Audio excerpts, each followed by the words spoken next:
Hi friends, I would like to say 3 things about active learning in this video. Active learning കുറിച്ച് 3 കാര്യങ്ങളാണ് ഞാൻ ഈ വീഡിയോയിൽ പറയാൻ ആഗ്രഹിക്കുന്നത്. First thing is what is active learning? ആദ്യത്തെ കാര്യം എന്താണ് active learning? Second thing is what are the advantages of active learning? രണ്ടാമത്തെ കാര്യം active learningന്റെ ഗുണങ്ങൾ എന്തൊക്കെയാണ്? And third thing is how to make active learning practical in our life. മൂന്നാമത്തെ കാര്യം എങ്ങനെ active learning നമ്മുടെ ജീവിതത്തിൽ നമുക്ക് പ്രയോജനമാക്കാം. So let us start.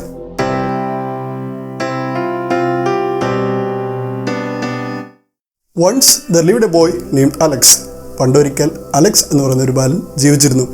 Most of the day when he used to go to his school, his teacher would come to the class and then അപ്പോൾ മിക്ക ദിവസവും Alex സ്കൂളിൽ പോകുമ്പോഴത്തേക്ക് അവൻ്റെ അധ്യാപകൻ ക്ലാസ്സിലേക്ക് വന്നിട്ട് and then he takes the textbook and read out what is written there or explain what is written there and then finally give some notes to him based on that explanation.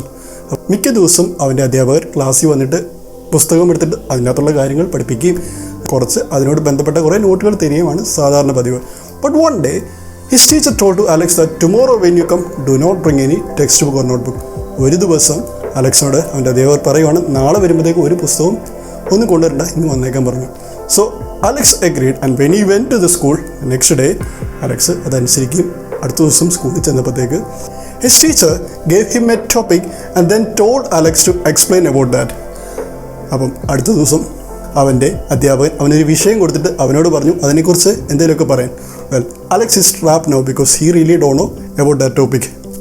Alex ഇപ്പോൾ പെട്ടുപോയെന്ന് പറയാം, കാരണം ആ വിഷയത്തിൽ മൊത്തത്തിൽ അവനൊരു ഗ്രാഹ്യമില്ലായിരുന്നു.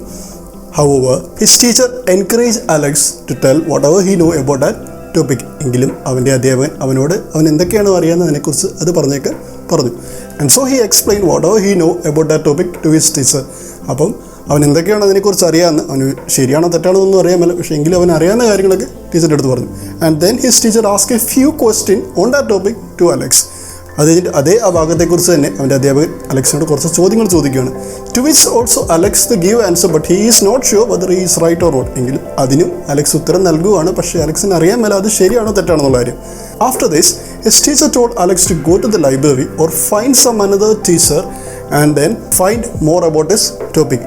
അത് കഴിഞ്ഞിട്ട് അലക്സിൻ്റെ അധ്യാപകൻ അവരോട് പറയുകയാണ് നേരെ ഗ്രന്ഥശാലയിലേക്കോ അല്ലെങ്കിൽ വേറെ ഏതെങ്കിലും ടീച്ചർമാരെ കണ്ടുപിടിച്ചിട്ട് ഈ വിഷയത്തെക്കുറിച്ച് കൂടുതൽ മനസ്സിലാക്കിയിട്ട് വരാൻ പറഞ്ഞു. Alex obeyed what his teacher told and when he come back he found that അവൻ്റെ ടീച്ചർ പറഞ്ഞ പോലെ അലക്സ് കേൾക്കുകയും എന്നിട്ട് തിരിച്ചു വന്നപ്പോഴത്തേക്ക് he found that his teacher have given the similar assignment to his classmates also. അവൻ തിരിച്ചു വന്നപ്പോഴത്തേക്ക് അവൻ മനസ്സിലാക്കി അവൻ്റെ കൂട്ടുകാരോടെല്ലാം ഇതുപോലെ തന്നെ ചെയ്തിട്ട് വരാൻ അവൻ പറഞ്ഞിട്ടുണ്ടായിരുന്നു. And then his teacher divide the class into different groups. And അത് കഴിഞ്ഞപ്പോഴത്തേക്ക് അവൻ്റെ അധ്യാപകനെ ക്ലാസ്സിലെ പിള്ളേരെ പല പല ഗ്രൂപ്പ്സായിട്ട് തിരിച്ചു. And then made each group to discuss their finding. എന്നിട്ട് ഓരോരോ ഗ്രൂപ്പുകളിലും അവർ കണ്ടുപിടിച്ച കാര്യങ്ങൾ ഒന്ന് ഡിസ്കസ് ചെയ്യാൻ, ഒന്ന് ചർച്ച ചെയ്യാൻ പറഞ്ഞു. And finally at the end of this discussion the class teacher conducted A class discussion on that same topic. അവസാനം ഈ ചർച്ചയെല്ലാം കഴിഞ്ഞപ്പോഴത്തേക്ക് അധ്യാപകൻ ക്ലാസ്സിലുണ്ടായിരുന്ന എല്ലാവരും കൂടെ ഒന്നിച്ചിരുത്തിയിട്ട് ഒരു ക്ലാസ് മൊത്തമായിട്ട് ഒരു ചർച്ച നടത്തി. And as a last stage he took the text book and then explain whatever it is written in the text book to the students. അപ്പോൾ അവസാനമായിട്ട് അധ്യാപകൻ ആ ടെക്സ്റ്റ് ബുക്ക് എടുത്തിട്ട് അതിനകത്ത് എന്തൊക്കെയാണോ എഴുതി വെച്ചിരിക്കുന്നത് ആ ഒരു വിഷയത്തെക്കുറിച്ച് വ്യക്തമായിട്ട് പറഞ്ഞു കൊടുത്തു. Okay my dear friends, this is what is called active learning. അപ്പോൾ കൂട്ടുകാരെ, ഇതിനാണ് നമ്മൾ ആക്റ്റീവ് ലേണിംഗ് എന്ന് പറയുന്നത്. In which the students are also made actively participate in the learning. അപ്പോൾ അതിൻ്റെ അകത്ത് വിദ്യാർത്ഥികളെയും പഠനത്തിൽ ആക്റ്റീവായിട്ട് പങ്കെടുപ്പിക്കുന്ന രീതിയാണ് ആക്റ്റീവ് ലേണിംഗ് എന്ന് പറയുന്നത്. Now the next question is what are the advantages of active learning. അപ്പോൾ അടുത്ത ചോദ്യം ആക്റ്റീവ് ലേണിംഗിൻ്റെ ഗുണങ്ങൾ എന്തൊക്കെയാണ്? Many scientific studies have time and again proven that if you are using active learning it will. പല ശാസ്ത്രീയ പഠനങ്ങളും വീണ്ടും തെളിയിക്കുകയാണ് ആക്റ്റീവ് ലേണിംഗ് ആണ് നമ്മൾ ഉപയോഗിക്കുന്നതെങ്കിൽ it will give you better retention and also better performance in examination. Active learning ആണ് ഉപയോഗിക്കുന്നതെങ്കിൽ കൂടുതൽ നാൾ ഓർമ്മയിൽ നിൽക്കുകയും അതുകൂടാതെ പരീക്ഷയ്ക്കൊക്കെ നന്നായിട്ട് പെർഫോം ചെയ്യാൻ പറ്റുന്നതായിട്ട് പല പഠനങ്ങളും കണ്ടെത്തിയിരിക്കുന്നു. And the last question is how can we make that practical in our everyday studies. ഇനി അവസാനത്തെ ചോദ്യം, എങ്ങനെ ആക്റ്റീവ് ലേണിംഗ് നമ്മുടെ പഠനത്തിൽ നമുക്ക് ഉപയോഗിക്കാൻ പറ്റും? See, usually in classroom what they are using is passive learning because active learning is very expensive. സാധാരണ ക്ലാസ് റൂമിൽ പാസീവ് ലേണിംഗ് എന്ന് പറയുന്ന രീതിയാണ് ഉപയോഗിക്കുന്നത്. ആക്റ്റീവ് ലേണിംഗ് നടത്താൻ വളരെ ചിലവുള്ള പരിപാടിയാണ്. To a greater degree you can do active learning yourself. കുറേ വരെ ആക്റ്റീവ് ലേണിംഗ് നമുക്ക് സ്വയം ഉപയോഗിക്കാവുന്നതാണ്. For example, you want to study a chapter called new empire and kingdoms which is in 6th standard social science NCERT. ഒരു ഉദാഹരണം എടുക്കാൻ നിങ്ങൾക്ക് പഠിക്കേണ്ട ചാപ്റ്ററിൻ്റെ പേര് ന്യൂ എംപയേഴ്സ് ആൻഡ് കിങ്ഡം എന്നുള്ളതാണ്. അത് സാമൂഹ്യശാസ്ത്രത്തിലെ 6ാം ക്ലാസ്സിലെ NCERT പുസ്തകത്തിൽ നിന്നുള്ളതാണ്. So what you have to do is that first take that chapter, read the heading, then whatever comes to your mind write it down. അപ്പോൾ ആദ്യം എന്താണ് ചെയ്യുന്നത് വെച്ച് കഴിഞ്ഞാൽ ആ ചാപ്റ്റർ എടുത്ത് കഴിഞ്ഞിട്ട് ആ ഹെഡിങ് കണ്ട ഉടനെ മനസ്സിൽ എന്തൊക്കെയാണ് വരുന്നത് അതങ്ങ് എഴുതി വെക്കുക. Then go to the next sub heading, that is practices and what the teachers, and write down whatever comes to your mind about that topic. ഇനി അടുത്ത ചെയ്യേണ്ടതെന്ന് വെച്ചാൽ അതിൻ്റെ അകത്തുള്ള സബ് ടോപ്പിക്, അതായത് practices and what the tell us എന്നാണ് അതിൻ്റെ sub topic. അതിൻ്റെ അത് വായിച്ച ഉടനെ നിങ്ങൾക്ക് എന്താണോ മനസ്സിൽ വരുന്നത്, നിങ്ങൾക്ക് എന്താണോ മനസ്സിൽ തോന്നുന്നത് ആ സാധനത്തെക്കുറിച്ച് അത് എഴുതി വെക്കുക. Like that read only the headings and whatever comes to your mind write on a paper. അതായത് ഹെഡിങ് മാത്രം, ആ ചാപ്റ്ററിനകത്തുള്ള എല്ലാ സബ് ഹെഡിങ്ങുകളും മാത്രം വായിച്ചിട്ട് എന്താണോ മനസ്സിൽ വരുന്നത് അതിന് എഴുതി വെക്കുക. And finally there are some set of questions at the end of that chapter. അവസാനം ആ പാഠത്തിൻ്റെ അവസാനം കുറച്ച് ചോദ്യങ്ങളുണ്ട്, അതിൻ്റെ ഉത്തരം എഴുതി വെക്കുക. ആ ചോദ്യത്തിന് ഉത്തരം എന്താണോ നിങ്ങളുടെ മനസ്സിൽ വരുന്നത് അത് ശരിയായിരിക്കണമെന്നില്ല, നിങ്ങൾ എഴുതി വെക്കുക. And after that read the chapter again, this time by yourself very carefully. ഇനി അടുത്ത സ്റ്റേജ് എന്താണെന്ന് ചോദിച്ചു കഴിഞ്ഞാൽ ആ ചാപ്റ്റർ, അതായത് ന്യൂ എംപയേഴ്സ് ആൻഡ് കിങ്ഡം എന്ന് പറയുന്ന ചാപ്റ്റർ നിങ്ങൾ തന്നെ ഒന്ന് കുത്തിയിരുന്ന് മൊത്തത്തിലൊന്ന് വായിച്ച് നോക്കുക. And then again try to solve everything which is solved in the first time.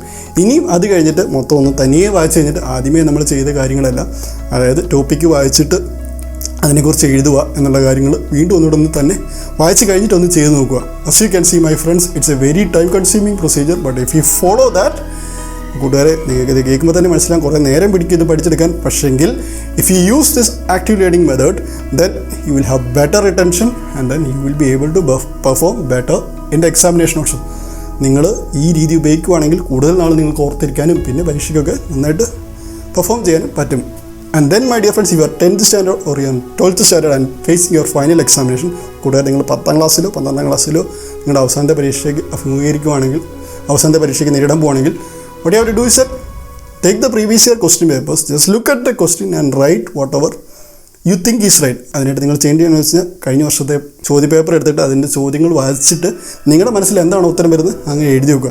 Then again find the right answer, then you try to make a comparison yourself. ഇനി അത് കഴിഞ്ഞിട്ട് അതിൻ്റെ ശരി ഉത്തരം കണ്ടിട്ട് നിങ്ങൾ തന്നെ വീണ്ടും കുത്തിയിരുന്ന് നോക്കാൻ നോക്കുക. That is another way doing active learning.